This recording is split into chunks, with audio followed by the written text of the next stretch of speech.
Delhi police की DCP outer north की narcotics की पुलिस ने एक ऐसे गिरोह का भंडाफोड़ किया है जो दिल्ली के अंदर करोड़ों की ड्रग्स को खपाने की फिराक में थे। आखिर क्या है पूरा मामला, हमारे साथ बातचीत करने के लिए मौजूद हैं डीसीपी आउटर नॉर्थ हरीश्वर स्वामी साहब। हरीश्वर जी, ये बताइए, जिस तरह से आपने पूरा भंडाफोड़ किया है, आपकी टीम ने भंडाफोड़ किया है, क्या था पूरा मामला?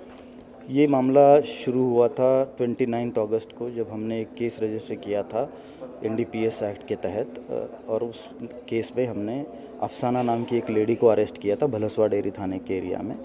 और उसके बाद हमारी एंटी नारकोटिक्स टीम ने, जिसमें inspector Ashok Kumar, sub inspector Sohan Thakur और सब इंस्पेक्टर राजकुमार और उनकी टीम, इन्होंने फर्दर इसमें मेहनत करके इनके काफ़ी सोर्सेज तक जाके वेरीफाई करके रेड्स की। और उसमें हमने फर्दर 4 और लोगों को अरेस्ट किया, जिसमें नरेंद्र और ज्योति नाम का एक कपल जो वहाँ पे उस एरिया में लेके आता था, बुराड़ी के एरिया में, उनको पकड़ा। उनके पास से 700 ग्राम हीरोइन हमने जब्त किया।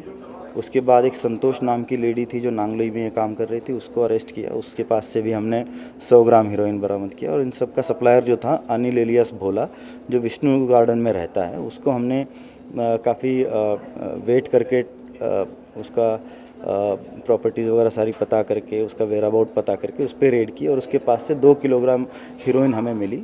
और कुल मिला के इस केस में, जिसमें हमने 5 एक्यूज्ड अरेस्ट किए और 3100 ग्राम लगभग जो है हीरोइन हमने बरामद की है, जिसकी वैल्यूएशन 6.25 करोड़ है। बड़ा अमाउंट है, 6 करोड़ का।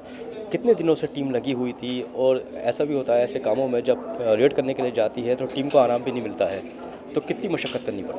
नहीं, देखिए, हमारी आउटर नॉर्थ की टीम ने काफ़ी पूरे साल भर में इस तरह के बहुत सारे केसेस किए। 9 कमर्शियल क्वांटिटी के केसेस इन्होंने किए हैं और सब में मोर देन 3 एक्यूज्ड अरेस्ट किए एक केस में।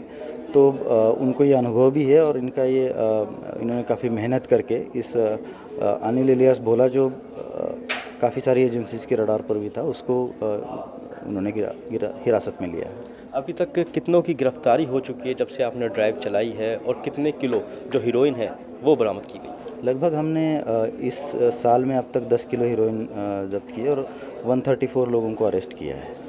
जो अनिल भोला है, इसका क्या बैकग्राउंड है, इसकी कितनी प्रॉपर्टी है, और ये जो ड्रग्स है कहाँ से लेके आता था, कहाँ सप्लाई करने की फिराक में था?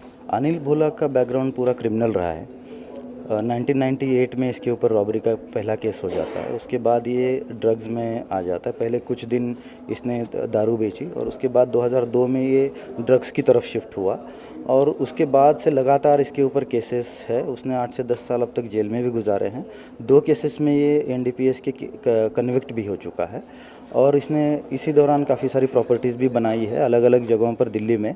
जैसा कि मैंने कहा कि रोहतक में है, ख्याला में है, टैगोर गार्डन में है, अलग अलग जगह पर उसने commercial properties, residential properties, farm houses ले रखे हैं। अक्सर देखा जाता है एनडीपीएस के मुकदमे तो हो जाते हैं ऐसे लोगों पर, ये जेल चले जाते हैं, साल 6 महीने में छूट के आ जाते हैं। जो आपने प्रॉपर्टी इनकी अनुमान लगाया है, क्या उसे सीज़ करने का कोई इरादा है? देखिए, इसमें काफ़ी सारे कानूनी प्रावधान हैं। सफेमा करके एक एक्ट है और पिट्स एनडीपीएस भी है, उसके तहत भी कार्रवाई की जाए। जो भी कानूनी प्रावधान अवेलेबल है उन सबका उपयोग इसमें किया जाएगा। क्योंकि अक्सर देखा जाता है कि लोग जेल चले आते हैं, छूट के आ जाते हैं, फिर अपने उसी काम धंधे में लग जाते हैं, क्योंकि मोटी रकम आती है।